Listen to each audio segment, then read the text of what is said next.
Sebenarnya apa sih yang Pak Bambang cari ini? Motivasinya apa sih menulis Jokowi undercover kemudian sampai gugat gini? Motivasinya apa? Ya itu apa yang dicari? Sebenarnya sama dengan motivasinya Mbak Rahma kenapa bikin stasiun podcast.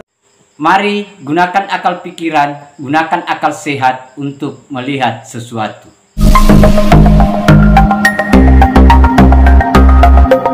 Assalamualaikum warahmatullahi wabarakatuh. Salam sejahtera untuk kita semua. Salam demokrasi dan salam pluralisme. Oke sahabat-sahabat, jumpa lagi di Rahmat Channel. Nah kali ini sekaitan dengan Bambang Tri, sahabat-sahabat. Jadi kalau kita lihat video ini, itu sebenarnya adalah membongkar latar belakang atau asumsi awal dari Bambang Tri menulis buku Jokowi Undercover 2 ini. Nah, ini terjadi pada saat Bambang Tri itu diwawancarai ya, di sebuah podcast itu. Kalau saya tidak salah itu di acaranya Rahma Sarita ya. Nah, kalau kita lihat sahabat-sahabat bahwa ternyata ada motif yang besar di balik penulisan buku ini. Dan motif itu adalah merupakan motif ekonomi. Nah, seperti apa ulasan dan videonya sahabat-sahabat? Mari kita lihat videonya. Ingin tanya, ini kan saya sudah dengar tuh ceritanya Pak Bambang Tri, apa yang Pak Bambang alami sampai di penjara, macam-macam, keluarga berantakan, segala macam, kehilangan segalanya. Sebenarnya apa sih yang Pak Bambang cari ini? Motivasinya apa sih menulis Jokowi undercover, kemudian sampai gugat gini? Motivasinya apa? Ya itu apa yang dicari? Sebenarnya sama dengan motivasinya Mbak Rahma kenapa bikin stasiun podcast.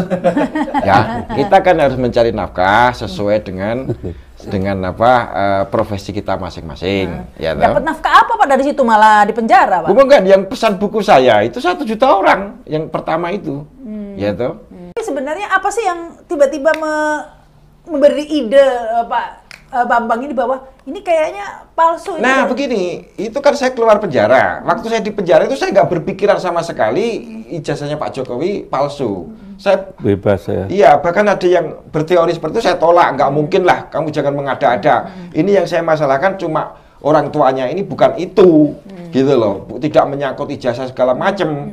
Nah, ketika saya keluar penjara, itu sudah ada isu itu. Apa yang memberi hadiah motor, apa segala macam itu loh. Nah, kemudian saya tertarik melihat-lihat lah, browsing saja. Satu hal yang membuat saya langsung yakin bahwa ijazahnya Jokowi ijazahnya Pak Jokowi itu palsu adalah pernyataan Bu Sri Adiningsih, Ketua One Team Press. Ya, dia menyatakan saya itu seangkatan dengan Pak Jokowi, tertulis ada dokumennya, ada di buku saya di SMP. Lulus SMP tahun 77. Berarti saya lulus SMA 81, masuk UGM 81. Lah kok Pak Jokowi masuk UGM-nya 80. Nah, ini nggak cocok. Nggak cocok kan? Gara-gara itu langsung Gara-gara itu saya langsung yakin, langsung kemana-mana. Nah, itu tadi sahabat-sahabat videonya. Kita sudah lihat ya. Nah, pasti kita akan mencoba menganalisa video itu. Yang pertama bahwa Bambang Tri itu dengan tegas bahwa podcast ini dibangun itu karena ada motif yang namanya motif ekonomi.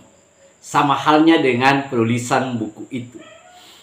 Itu artinya kalau kita melihat dari pernyataan Bambang Tri itu, saya kira Bambang Tri itu menguasai yang namanya ilmu pemasaran, sahabat-sahabat. Karena konon kabarnya memang Bambang Tri ini adalah mantan wartawan, dia juga penulis lah di salah satu media dulu. Nah, tetapi karena mungkin dia kuasai ilmu pemasaran, maka itu tadi salah satu supaya ini laris manis di pasar, kalau itu berarti dia harus mencari toko yang populer, yang layak lah dikontroversikan. Salah satunya adalah Pak Jokowi, karena kalau presiden pasti ditulis sedikit saja itu akan membludak, sahabat-sahabat. Nah, kemudian kalau kita lihat juga bahwa dari sumber informasi yang disampaikan, asumsi awalnya itu kan sederhana. Sederhananya itu karena hanya penyampaian dari seseorang yang mengaku bahwa pernah satu sekolah, bukan satu kelas ya, satu sekolah dengan Pak Jokowi. Nah, dari sumber informasi itulah dari tahun nah, kayaknya mungkin Pak Bambang Tri ini itu mencoba menangkap signal itu, bahwa kalau ini memang betul, berarti kalau buku Jokowi Undercover 1 lakunya 1 juta eksemplar, berarti ini dia yakin akan lebih, walaupun sebenarnya dia tahu risikonya itu sangat berat karena harus berurusan dengan hukum. Tapi itu tadi sahabat-sahabat, karena logika pendapatan itu ya, kalau kita gunakan itu. Artinya memang Bambang Tri ini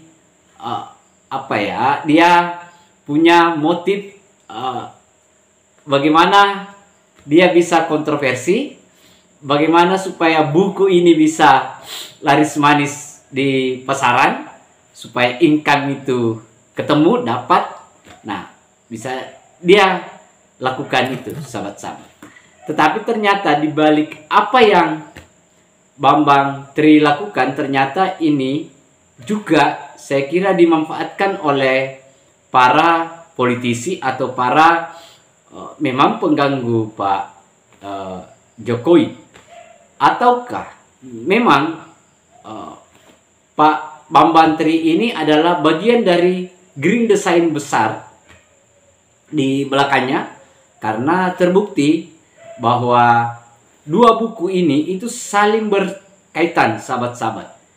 Jokowi Undercover 1 sama bagaimana memojokkan Pak Jokowi, kemudian buku Jokowi Undercover 2 itu sama dengan menyerang Pak Jokowi.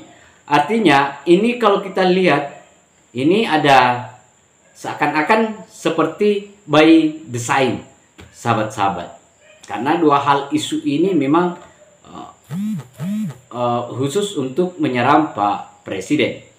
Nah, itu sahabat-sahabat. Dan yang heran kan kenapa bukan tokoh yang lain yang harus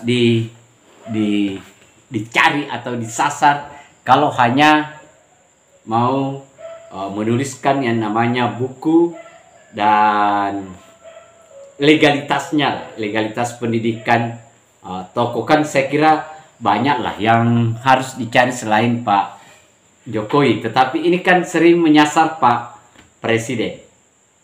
Nah, itu dua hal itu sebenarnya yang kemungkinan besar ya, kalau kita mau lihat itu yang melatar belakangi apa yang ada di pikirannya Pak Bambang Tri.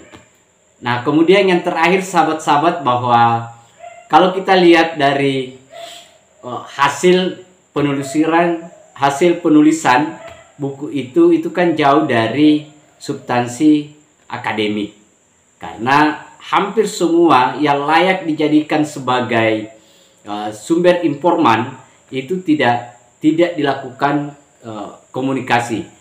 Kalau misalnya tidak ada tulisan atau tidak ada fakta bahwa Pak Bambang Tri itu pernah melakukan wawancara di sekolah Pak Jokowi. Padahal kalau soal ijazah atau ijazah Pak Jokowi, seharusnya yang termuat di dalam buku itu adalah informasi berasal dari kepala sekolah di mana Pak Jokowi pernah sekolah, atau guru Pak Jokowi yang pernah mengajar Pak Jokowi, seharusnya ada informasi soal itu. Tetapi lagi-lagi ini tidak muncul, sahabat-sahabat. Nah, saya kira ini memang buku ini layaklah di tanda kutip dicurigai. Jangan-jangan buku ini dua hal itu. Satu, karena desain politik atau grand design politik, ataukah memang buku ini karena motif ekonomi. Nah, dua ini yang harus ditelisik lebih jauh lagi. Nah, saya kira itu sahabat-sahabat. Akhir kata dari saya, terima kasih banyak. Wassalamualaikum warahmatullahi wabarakatuh. Salam demokrasi, salam pluralisme, NKRI harga mati.